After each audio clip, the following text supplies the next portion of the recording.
Em clima de quilombo, conectando territórios, dados e narrativas. Saudações, malungas e malungos. Sejam bem-vindas e bem-vindos ao podcast Em Clima de Quilombo, uma roda de aquilombamento no qual a gente se reúne para escutar, aprender, fortalecer as vozes quilombolas e de diversos outros movimentos, que dialogam e confluem com projetos que nascem no chão do território. Nessa primeira temporada, iremos realizar 6 episódios com convidadas e convidados super especiais, que trazem na bagagem lutas, sonhos e conhecimentos ancestrais. No nosso segundo episódio, mergulharemos no universo estatístico das comunidades quilombolas brasileiras. Desvendaremos os bastidores das produções desses levantamentos e discutiremos sobre a realidade e teoria dos dados. Esse episódio é um convite urgente para olhar além das estatísticas, os sonhos coletivos e as lutas cotidianas que elas representam. Durante os 6 episódios desse podcast, vocês são convocados a entrarem nessa grande roda de confluência de saberes. Comigo, Ruchelli Valadares, quilombola do Quilombo Oxalá de Jacundaí, comunicadora quilombola, ativista e gestora de comunicação do Instituto Perpetuar. E comigo, Keise Valadares, quilombola do Quilombo Oxalá de Jacundaí, ativista, cientista social e secretária do Instituto Perpetuar. Agora a gente está contando com participações super especiais nesse segundo episódio. E aí eu queria passar para essas grandes mulheres para se apresentarem para a gente. Oi, gente. Eu sou Daiane Siriaco, sou geógrafa do IBGE, sou formada em geografia e também tenho mestrado em antropologia. No IBGE eu atuo no grupo de trabalho de povos e comunidades tradicionais, que foi o grupo responsável por fazer uma ponte dessa instituição, né, tão importante que a gente tem de estatística, que é o IBGE, com os movimentos sociais quilombolas, para a gente fazer o primeiro censo quilombola, que foi feito em 2022. A gente sempre costuma dizer, né, que o IBGE já visitava as comunidades quilombolas, mas foi a primeira vez que a gente conseguiu desenvolver, junto aos quilombolas, um quesito de pertencimento étnico quilombola, onde as pessoas poderiam se declarar quilombola. Então, eu faço parte desse grupo. Além dessa atuação nesse grupo de trabalho junto aos quilombolas no censo, a gente também, no censo demográfico, também tem o censo agro, enfim, todas as pesquisas do IBGE, que de alguma forma tem esse tema que é transversal, né? A gente procura encontrar metodologias de divulgação, de coleta de resultados, para conseguir captar e divulgar os dados da melhor forma possível. Então, a gente está aqui também nessa troca para falar um pouco desse trabalho que continua sendo realizado junto às representações quilombolas. Seguindo a apresentação, a gente gostaria de chamar a Samília, que faz parte da organização do Instituto Perpetuar, e a gente gostaria de ouvir um pouco mais sobre a organização.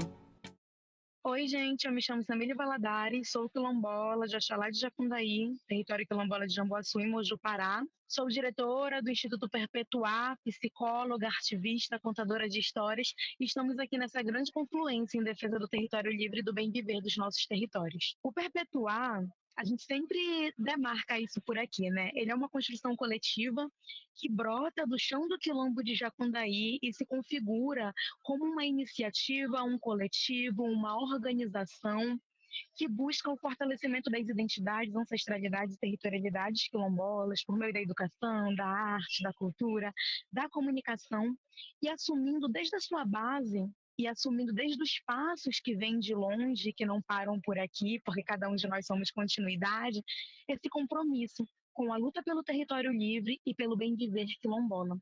O Perpetuar, ele nasce das inquietações das nossas juventudes em confluência com os nossos mais velhos, inspirado em Oswaldina Valadares, Dona Perpétua, nossa avó Perpétua, que foi uma mulher quilombola, agricultora, contadora de histórias, uma grande griot do quilombo de Jacundaí.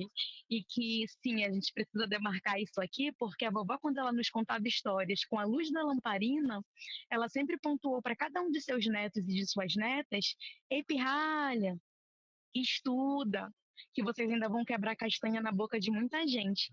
A gente segue demarcando isso porque o Perpetuar é uma tecnologia ancestral de resistência, de educação. E o Perpetuar se configura como essa tecnologia ancestral de luta, de resistência, de educação, pois nós acreditamos aqui no Quilombo de Jacundaí, no território de Jamboaçu, que a educação é a principal ferramenta de luta e de defesa dos territórios. E é a partir dessa educação de base comunitária, dessa educação quilombola, que a gente vem construindo estratégias de preservação socioambiental, de incidência climática e principalmente de perpetuação das nossas narrativas e de defesa das nossas vidas que nascem, que brotam e que se fortalecem a cada dia em comunidade. Dai, você poderias apresentar o IBGE para gente? Como é essa organização, como ela é feita e todo o processo? O IBGE é o Instituto Brasileiro de Geografia e Estatística, que é o principal órgão produtor de dados oficiais no Brasil, sobre população, como essa população vive, também tem dados geoespaciais, que é um instituto também de geografia, né? Entre tantas outras pesquisas econômicas, agropecuárias, e ele está presente em todo o território nacional. Todas as unidades da federação, também tem mais de 500 agências que a gente fala que são as agências que estão nos municípios. Então, todo o território nacional está coberto pelo IBGE. Ele tem uma sede, a sua central, digamos assim, fica no Rio de Janeiro, que é onde são tomadas as principais decisões, onde estão as diretorias de pesquisa, diretoria de geociências. Lá no Rio de Janeiro é a sede. Cada capital tem uma superintendência estadual, né? Então a gente tem as 27 unidades da federação com essa superintendência, e abaixo das superintendências tem as agências do IBGE, que são as que estão diretamente nos municípios, né? Então, municípios muito grandes, como São Paulo, por exemplo, tem várias agências, porque as agências são responsáveis também por coletar os dados diretamente das pesquisas contínuas do IBGE, né? Em lugares menores, por exemplo, nos interiores, por aí, uma agência pode ficar responsável por 8, 9 municípios, entende? Então, a gente tem essa cobertura do território nacional que o IBGE está presente, uma capilaridade muito grande, né? Essa capilaridade é importante porque, assim como é a vida na sociedade brasileira, o IBGE também é um órgão muito diverso por isso. Então, a gente tem essa capilaridade que representa essas regionalidades, digamos assim, então, que é um órgão que está, né, próximo das pessoas, mas tem essa concentração tanto nas superintendências que ficam nas capitais, e essas superintendências coletam todos os dados do Estado e reúnem para mandar esses dados para a sede no Rio de Janeiro, que é onde tem o tratamento mesmo e a divulgação de todos os dados. E é importante a gente dizer, por que eu estou falando dessas diferenças e por que é importante pontuar isso? E também tem a ver um pouco com o trabalho que foi feito com o Censo Quilombola, porque para a gente fazer estatística pública, né, o IBGE é a principal órgão produtor de estatística pública no Brasil, né, das estatísticas oficiais, várias políticas públicas são baseadas nos dados do IBGE. O IBGE é o órgão oficial, né, que faz esse levantamento e a divulgação dos resultados. Então, para a gente fazer estatística pública, a gente tem que ter padronização, tem que ter uma metodologia que seja comparável, que seja aplicável em todo o território nacional. Só que essa metodologia, ela não pode ignorar as especificidades de cada local, né? Então, foi um pouco isso também que a gente fez junto aos quilombolas, para capturar os dados da melhor forma possível, né? Como que a gente chega numa comunidade quilombola, qual é o comportamento das pessoas, com quem que a gente tem que falar primeiro. Então, teve esse trabalho de identificar as lideranças, de fazer uma reunião com as lideranças, de explicar o trabalho, de ter algumas adaptações da metodologia geral para aquela realidade ou para as diferentes realidades dos quilombos no Brasil. Esses dados eles já estão no ar, né? Já tem um tempo que foram divulgados. O primeiro dado sobre os quilombolas foi divulgado em 2023, que foi o número total de quilombolas presentes no Brasil. E aos poucos a gente vai divulgando os dados mais refinados. A gente já divulgou alfabetização, saneamento básico, sexo, essas coisas, né? E aí, a partir também uma coisa muito importante que a gente consegue divulgar, a partir da metodologia, os quilombolas que estão dentro dos territórios oficiais, oficialmente delimitados pelo INCRA, e os quilombolas que estão fora desses territórios, que a gente também consegue identificar a situação fundiária mesmo, que a gente sabe que a luta pela terra, e vocês podem falar disso bem melhor que eu, a luta pela terra é uma luta muito importante, é uma luta pela vida, pela dignidade, enfim. Mas a gente consegue, a partir desses resultados, pela primeira vez, saber quantas pessoas que se declaram quilombolas vivem dentro e fora desses territórios oficialmente delimitados. Então, isso é muito importante para o Brasil se conhecer, né, que tem a ver com a missão do IBGE. Deixa eu só catar aqui. A missão do IBGE, a missão institucional do IBGE, é retratar o Brasil com informações necessárias ao conhecimento de sua realidade e ao exercício da cidadania. Por que é importante? Por que eu sempre reforço isso? Se o IBGE não trata essa realidade, não especifica a sua diversidade, as pessoas não vão conseguir exercer a sua cidadania a partir disso, né? Vão ser cidadãos de segunda classe, digamos assim. Então, quem está invisível aos olhos do Estado está invisível para as políticas públicas, está invisível para várias questões. Então, é importante essa visibilidade estatística, que a gente luta sempre, para que a gente conheça a nossa realidade e, a partir desses resultados, a gente consiga investigar e consiga entender onde é que está faltando saneamento, por exemplo, onde é que está faltando qualquer coisa, educação, enfim. Mas só fazendo esse recorte a partir dessa identificação, né, a gente vai conseguir, de fato, entender quais são os gargalos, onde é que para onde a gente vai direcionar as políticas públicas. Óbvio, o IBGE em si não constrói escola, não sei o quê, mas a estatística em si é uma política pública. Isso é muito importante de ser pontuado. É um direito das pessoas estarem nas estatísticas, serem representadas. Então, a luta que a gente tem internamente, né, enquanto grupo de trabalho, é conseguir fazer essa representação de uma forma digna, de uma forma respeitosa, sempre em diálogo com as representações quilombolas e de tantos outros grupos que a gente tem no Brasil.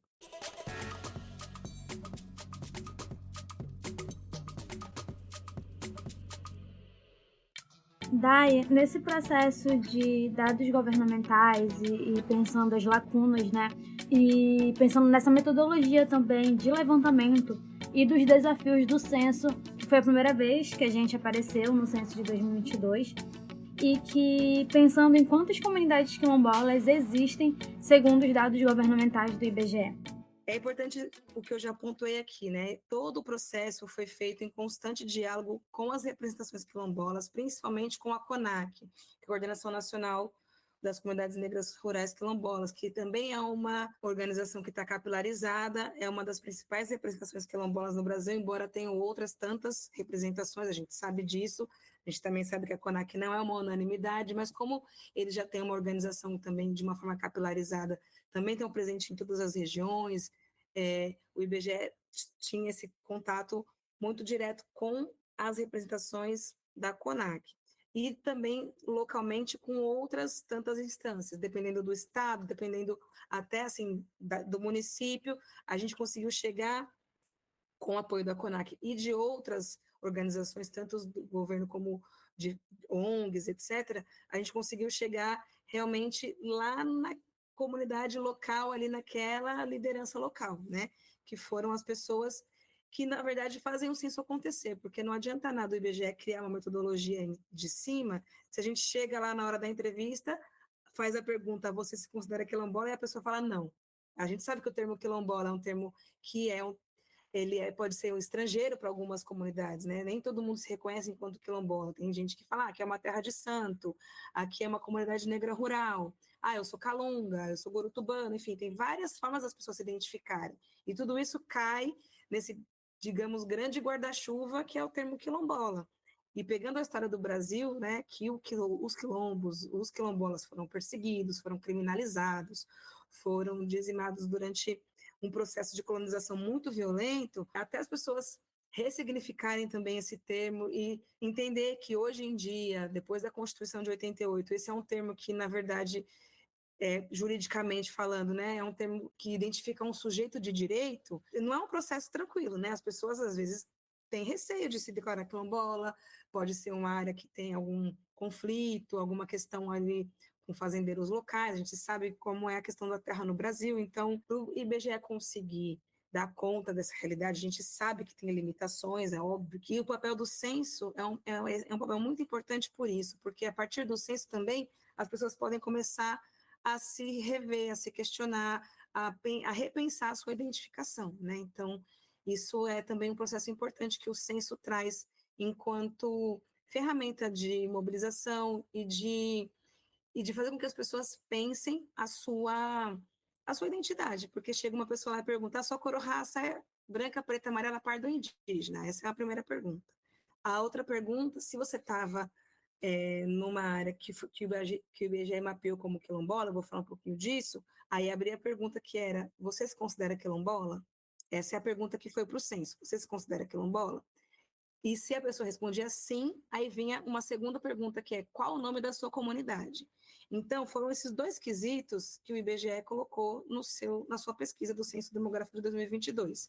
você se considera quilombola e qual o nome da sua comunidade. Nos testes pré-censo, o IBGE percebeu que a pergunta quilombola, dependendo da área que ela fosse feita, ela era uma pergunta que poderia não fazer sentido, que as pessoas poderiam criar diversos problemas relacionados tanto ao entendimento quanto a outros tipos de questão. Então, que foi definido por meio das consultas, né, prévias esclarecidas com as representações quilombolas e outros órgãos nacionais e internacionais que são responsáveis também pelo tema dos quilombolas no Brasil. Então, tinha o pessoal da Fundação Palmares, do INCRA, do UNFPA, que é uma agência da ONU, que também esteve presente nesse processo. E aí foi definido que a pergunta sobre a identificação quilombola seria aberta apenas nas áreas que seriam pré-mapeadas pelo IBGE.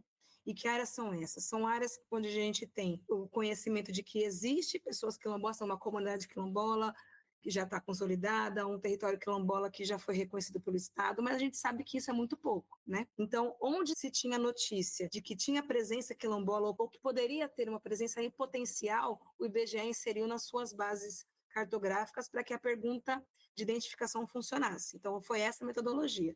E o que essa metodologia nos trouxe, né, de resultado? Essa metodologia nos trouxe que no Brasil nós temos, segundo o censo de 2022, um total de 1.330.186 pessoas quilombolas, que se declararam quilombolas no Brasil.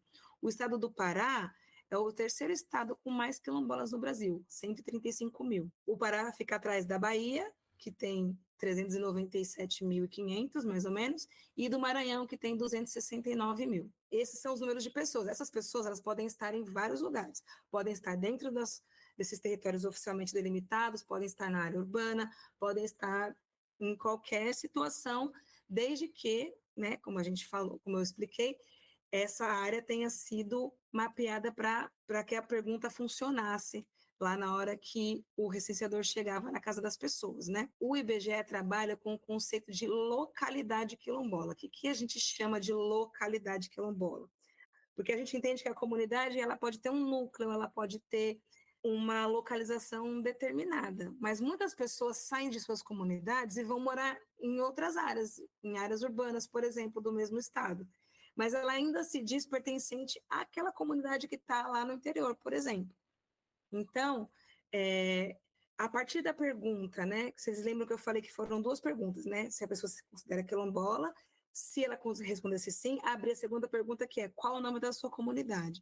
Nessa segunda pergunta, as pessoas respondiam o nome da comunidade. Ela podia falar, sou do Jacundaí, eu sou de qualquer lugar, por exemplo. Mas eu poderia estar no centro de Belém e falar que eu sou do Jacundaí, entende? Então, o Brasil tem 8.441 localidades quilombolas. O que isso quer dizer? Foram 841 ocorrências. Essas localidades quilombolas, elas estão associadas a 7.666 comunidades. Então, foram 7.600 nomes diferentes de comunidades diferentes pelo Brasil, mas localizados em várias partes, o que resultou em 8.400 localidades quilombolas. E aí, só para trazer o dado do Pará, o Pará é o quarto estado com mais localidades quilombolas no Brasil, que tem 959 localidades. Entendendo a nível nacional como que acontece o IBGE, a gente gostaria de entender também como é que o Perpetuar, enquanto uma organização quilombola, como é que ele enxerga essas lacunas entre os dados governamentais e a realidade. A partir disso, como é que acontece também essa atuação com esses dados. Lembrando também que a gente fala de um município específico, então trazendo esse recorte, como é que acontece isso, Samília? A pergunta é importante porque essa produção de dados a partir dos nossos territórios é um avanço, é uma conquista. Nós, quilombolas, estamos aqui desde que Brasil é Brasil, nesse processo de diáspora negra. E muitas pessoas hoje, no ano de 2025, ainda não sabem o que é um quilombo. E como a Day já trouxe, né, houve aí essa produção de dados por meio do IBGE, é uma conquista recente também. E como todo processo, como toda construção, como toda conquista recente, ela está se fortalecendo, se moldando para alcançar cada vez mais os territórios. A gente vem de uma realidade em que os direitos, as políticas públicas, elas são negadas, em que o próprio município, não sabe quantas comunidades, quantas pessoas quilombolas estão ali. E para responder essa pergunta, eu sempre gosto de referenciar um momento histórico, um momento das nossas vidas que atingiu o mundo todo e que é muito simbólico para falarmos sobre isso, que foi o contexto da pandemia, onde nós, quilombolas, mesmo sendo grupos prioritários, não fomos atendidos, né? Esse direito não foi garantido inicialmente por falta de dados também. Foi um momento em que esses dados ainda estavam produzidos, foram liberados também, mas a maioria das articulações para garantia de direitos foram feitas pelos movimentos, pelo movimento nacional de quilombos, que é a CONAC, a nível estadual a Malunga estava ali também contabilizando isso, porque quando a gente chegava para reivindicar esses direitos a nível municipal e estadual, as secretarias de saúde não tinham esses dados que deveriam ter, né, em um momento de emergência global. E foi muito simbólico porque foi as próprias comunidades, as próprias lideranças ali, naquele movimento do WhatsApp, da ligação, entrando em contato com as associações para que a gente pudesse repassar esse quantitativo, para que a gente pudesse repassar esses nomes para acessar esse direito fundamental à saúde e o direito à vacinação. Então, o contexto da Covid-19 foi um desafio muito grande que demarca cada vez mais a urgência dessa produção de dados, que é o que está sendo apresentado aqui pelo IBGE, mas enfatizamos cada vez mais a produção desses dados de forma contextualizada, com a nossa participação ativa, né? Então, esse é um apontamento importante também, porque hoje a gente já aparece no censo. Só que isso ainda é uma novidade para muitos de nós e para muitas das nossas comunidades, que com esse recenseamento, inclusive, não sabiam nem o que estava acontecendo direito. Então, esse é um apontamento que a gente faz a reflexão a partir da base, porque mesmo que esteja garantido, que o levantamento esteja sendo feito, que a produção de dados esteja sendo feita nesse processo contínuo, na maioria das vezes a gente sente na pele e vivencia isso diretamente quando a gente fala até da titulação dos territórios, o que está na lei, o que está no papel, o que está sistematizado ali, muitas vezes não está presente na vida da comunidade. Aí é nesse momento que a gente abre esse espaço para dialogar sobre essas lacunas. A produção de dados está sendo feita, mas muitas vezes ainda é a parte de nós. E esse é um ponto importante também. Houve uma formação para esses recenseadores, alguns eram quilombolas, outros em outras localidades não eram, o que foi um desafio também, até para que a comunidade, a população pudesse compreender o que estava acontecendo e responder, mesmo que as perguntas estivessem ali postas, é um processo também de comunicação, de contextualização de base, né? Tem que ter um aquilombamento dessa estrutura. É algo que a gente percebe, reflete e faz essa crítica também, enquanto perpetuar, com o entendimento de que nós estamos produzindo informações, muito nesse contexto de roda com o movimento quilombola, que foi muito citado aqui, a gente referencia sempre, porque muitas das políticas públicas garantidas para a população quilombola e para a população negra é fruto da resistência do movimento negro, é fruto da resistência do movimento quilombola, e isso precisa ser pautado. Hoje, a gente reconhece os avanços, mas também reconhece que ainda precisamos cada vez mais aperfeiçoar esse processo. Principalmente quando a gente fala das realidades de Moju, do município de Moju e dos quilombos de Moju. A gente realizou um fórum quilombola em 2023, que foi o primeiro fórum quilombola de meio ambiente e envolvimento territorial de Moju, Pará, e tivemos um desafio nesse diálogo com essa participação ativa dos municípios e com as presenças precarizadas, porque as falas ainda são muito alheias aos processos das comunidades que estão ali tituladas e das comunidades que estão se autorreferenciando agora, que estão se identificando e se organizando nessa luta por direitos.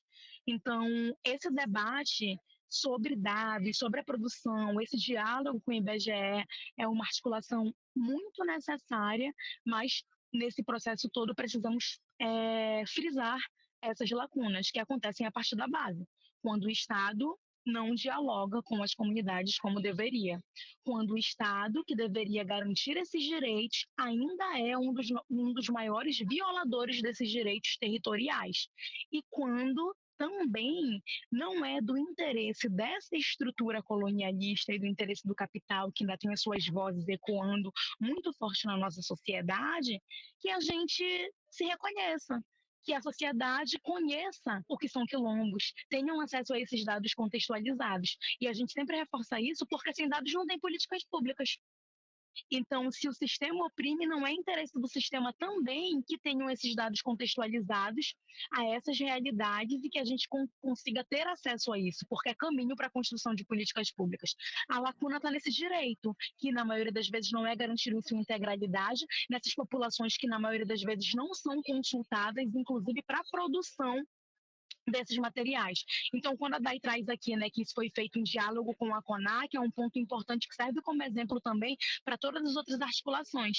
Tem que ter presença quilombola na construção de políticas públicas quilombolas, tem que ter presença quilombola na construção de dados sobre os quilombos, para que não falem apenas de nós, mas que as nossas narrativas estejam ecoando nessa sistematização e na garantia desses direitos. Pensando nesse processo de perfil socioeconômico dessas localidades quilombolas e desses quilombolas, como é que acontecem esses indicadores de educação, saúde, saneamento, como o IBGE organizou esse percurso do censo?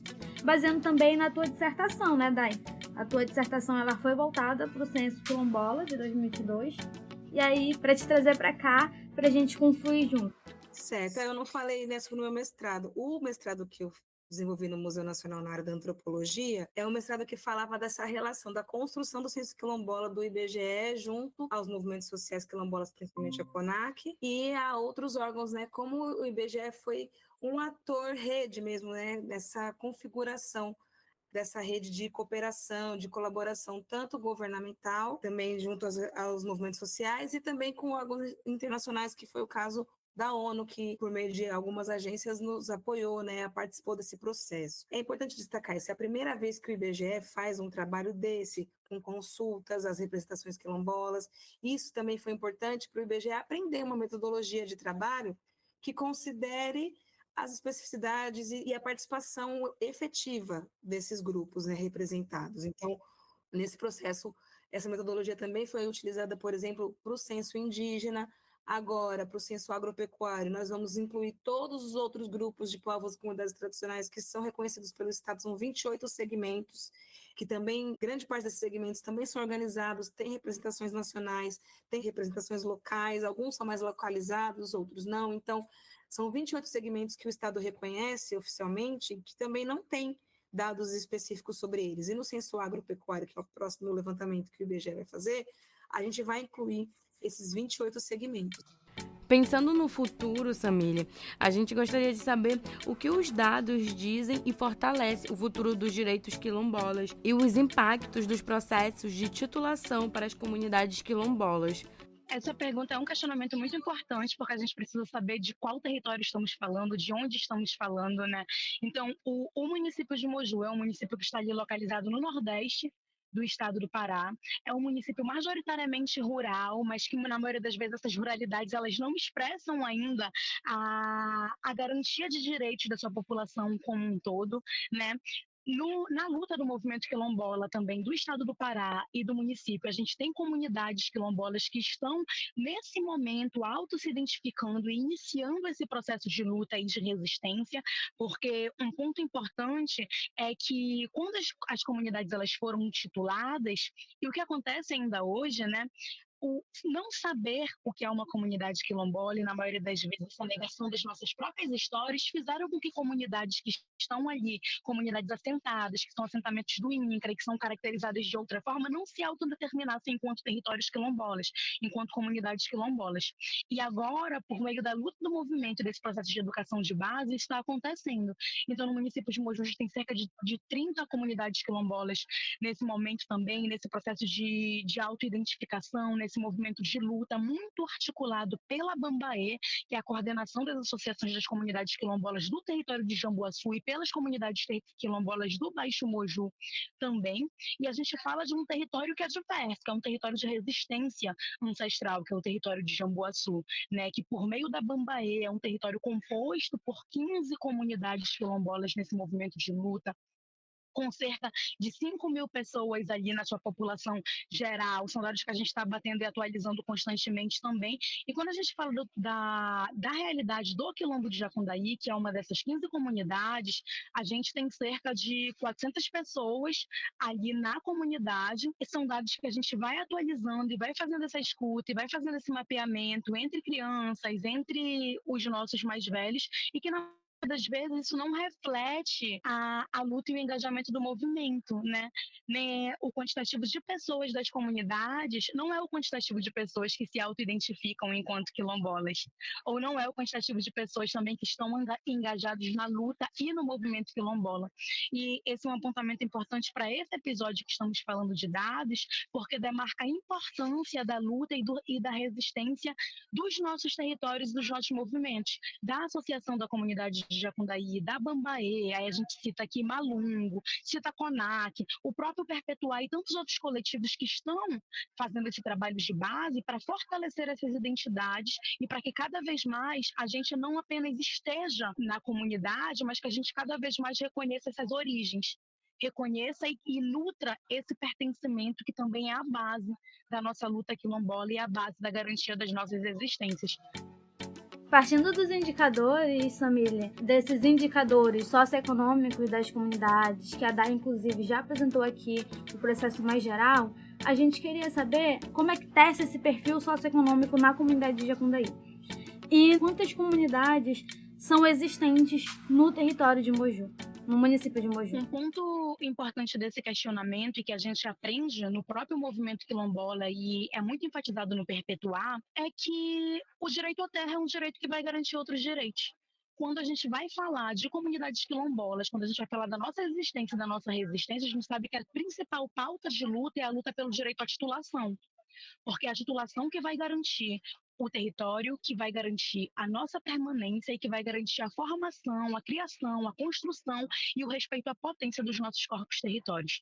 Então, se estamos falando de dados, se estamos falando de clima, se estamos falando de saneamento, se estamos falando de projetos ou de qualquer articulação no movimento quilombola, nós vamos falar da titulação, desse direito que é basilar, mas que é historicamente negado. Já foi referenciado aqui a Constituição, quando pela primeira vez nós fomos reconhecidos enquanto sujeitos de direitos.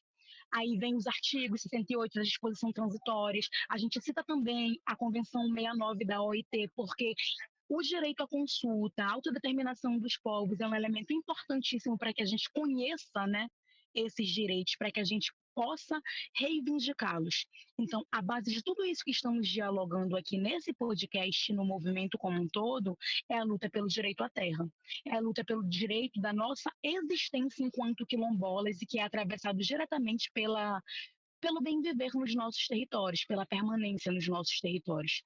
E o que isso influencia tudo. Porque a partir da titulação, desse reconhecimento desses territórios, da nossa população enquanto quilombola, é que a gente vai conseguir acessar saúde, educação, saneamento, segurança, não de qualquer maneira, mas de uma maneira contextualizada, emancipatória e antirracista, de uma maneira diferenciada, a partir desses processos de luta e de resistência. E o que os dados demarcam, que nós existimos, que nós sempre estivemos aqui, desde esse processo de opressão, de violência, de escravização, nesse movimento da diáspora negra no Brasil, e que sim, né, nós somos frutos da resistência, mas essa resistência ou essa opressão que marca esse processo todo, ele não nos define. Então, os dados, eles vão demarcar essa existência da população quilombola em todas as fragilidades, vulnerabilidades e violações de direitos, mas também vão demarcar a potência. Somos mais de 8.000 localidades quilombolas em todo o Brasil. Esses quilombos, eles são plurais. Esses quilombos ali, a partir do chão do território, eles vêm contando histórias que não têm que ser generalizadas. De norte a sul do nosso país, a gente tem uma diversidade de povos, de culturas, de vivências, de pessoas e de resistências. E os dados mostram isso.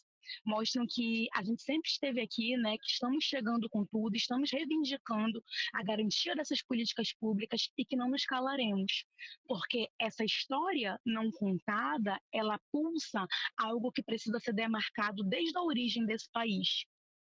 É que essa corporeidade, essa diversidade, essa multiplicidade de território, de culturas, de subjetividades, elas demarcam caminhos para que a gente possa cocriar outros mundos possíveis, a partir do bem viver, a partir da ancestralidade da nossa população. Estamos aqui resistindo, não pararemos por aqui, e a gente chega com o pé na porta mesmo, né? Então esse é um apontamento importante. E como sempre demarcamos no Perpetuar, os dados estão aí para mostrar essa nossa existência, essa luta por direitos que é contínua, que é histórica e que é ancestral, e a gente segue aqui, aquilombando a vida e perpetuando as nossas histórias. Daí, dando continuidade nas partes dos indicadores. Pensando, né, o IBGE chama de características dos domicílios que têm moradores quilombolas, né? Então, assim, se a gente for pensar de uma forma geral, quase 65% dos domicílios, né, das casas do Brasil têm conexão à rede de esgoto, por exemplo. Mas os domicílios ocupados por quilombolas, esse número cai para 17%. É uma diferença muito grande, né? A população total, 64% dos domicílios totais, né, no Brasil, e os domicílios que têm pessoas quilombolas morando, que são ocupados, né, por pessoas quilombolas, tem pelo menos um morador quilombola, é só 17%. Então, a gente já vê que a conexão à rede de esgoto, por exemplo, já tem essa diferença de quilombolas e não quilombolas, né? O abastecimento de água é a mesma coisa. 87,43% dos domicílios da população geral têm acesso ao abastecimento de água, né, pela rede geral de distribuição. Dos domicílios ocupados com pelo menos uma pessoa quilombola, esse número cai para 66%. Isso vai se configurando de várias formas, e essa realidade a gente consegue ler também se a gente faz, por exemplo, aquele recorte que eu falei, né, do urbano e do rural. Se a gente for pegar a população quilombola que tem acesso à conexão à rede de esgoto, por exemplo, 23% está na área urbana e 9% na área. 23% das pessoas em área urbana têm acesso e apenas 9% das pessoas em área rural têm acesso, né? Isso pensando nas pessoas quilombolas. Então, a gente também tem essa diferença, né, de situação rural e situação urbana, o que ficar bem marcada essa diferença, essa situação. Se vocês quiserem os dados para o município de Moju, que é, né, especificamente de onde vocês falam, a gente vê que em Moju tem duas situações bem interessantes. Ó. Conexão à rede de esgoto, 1,81% dos domicílios em geral tem conexão à rede de esgoto no município de Moju. Aí, dos domicílios ocupados por quilombolas, esse número é um pouquinho maior, 2,7%. A mesma coisa para abastecimento de água. A situação dos quilombolas para abastecimento de água em Moju é um pouquinho melhor, 43% dos quilombolas, né, dos domicílios com morador quilombola tem acesso à água, e 40% dos domicílios em geral. Mas aí a gente pensa, depois o IBGE avalia o banheiro de uso exclusivo e a coleta de lixo, a situação dos domicílios em geral é um pouquinho melhor do que dos domicílios quilombolas. Então, esses dados é melhor a gente visualizar, né? Tem gráficos, tem tabelas, o IBGE faz um material muito vasto em relação a isso, porque fica só falando um monte de número, pode confundir até as pessoas, né? Mas o que eu acho que é interessante, sempre que a gente for trabalhar com os dados do IBGE, o que é interessante a gente pensar? Primeiro, comparar coisas que são comparáveis, né? Então, o IBGE sempre traz, por exemplo, domicílios totais, domicílios com pelo menos um morador quilombola. Então, esses dados a gente consegue comparar. Domicílios em áreas urbanas, domicílios em áreas rurais. Dentre a população rural, quem é quilombola, quem não é. Entre a população urbana, quem é quilombola, quem não é. Como está a situação. Então, a gente percebe que, por exemplo, nas áreas urbanas, as pessoas, no geral, têm mais acesso ao saneamento básico, quilombolas ou não. Mas aí, se a gente faz o recorte por pessoas quilombolas e não quilombolas, vê que a situação dos quilombolas em áreas urbanas é um pouco pior do que da população geral em área urbana, entende? Então, trabalhar com esses dados é importante isso, assim, a gente conseguir fazer esses cruzamentos para entender a situação, né? E como a Sameli trouxe para a gente, né? Esses dados são importantes para várias coisas, né? Para pensar políticas públicas, para pensar, para localizar, direcionar melhor as políticas públicas. Os dados do IBGE são ferramentas importantes de conhecimento da realidade, de mobilização, pode ser um embasamento, né, de mobilização social, porque a gente consegue, a partir desses dados que são oficiais, e é o que eu sempre digo, né, estatística oficial é importante porque são esses números que foram produzidos com rigor técnico, com metodologia aprovada internacionalmente, acompanhado pelas lideranças quilombolas e pelos outros órgãos a partir das consultas. A gente teve pessoas também que foram a campo com a gente, fazer todo o processo, participar desde os treinamentos até as reuniões com as lideranças. Então, assim, tinha pessoas envolvidas do movimento e de fora do movimento, né, de outros órgãos, no processo todo.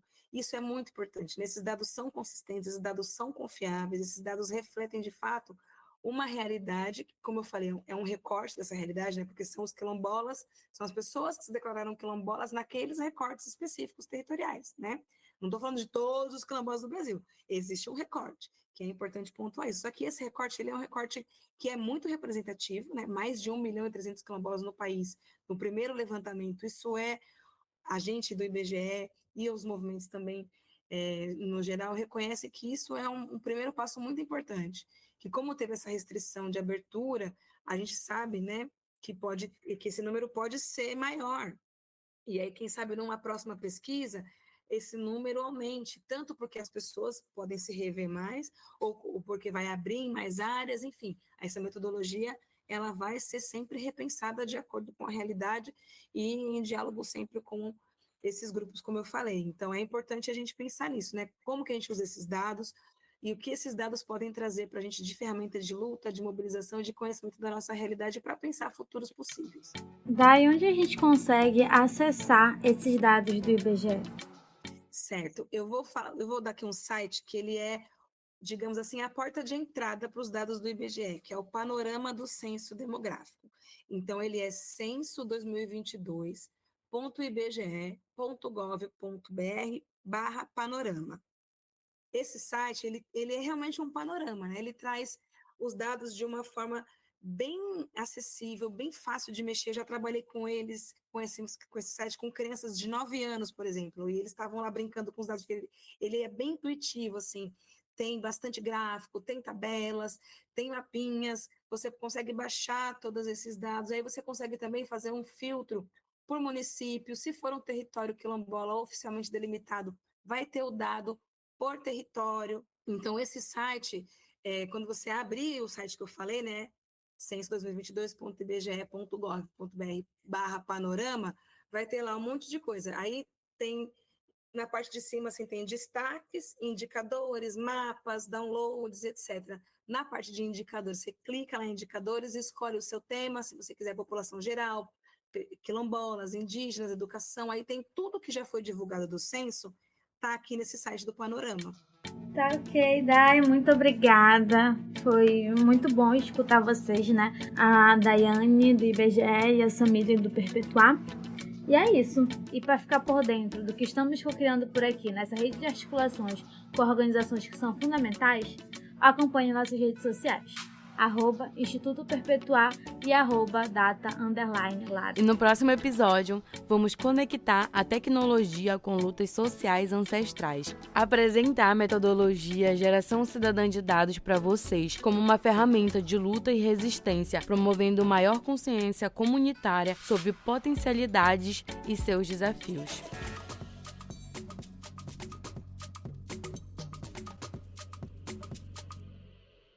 E na apresentação desse episódio, eu, Keise Valadares e Ruchari Valadares.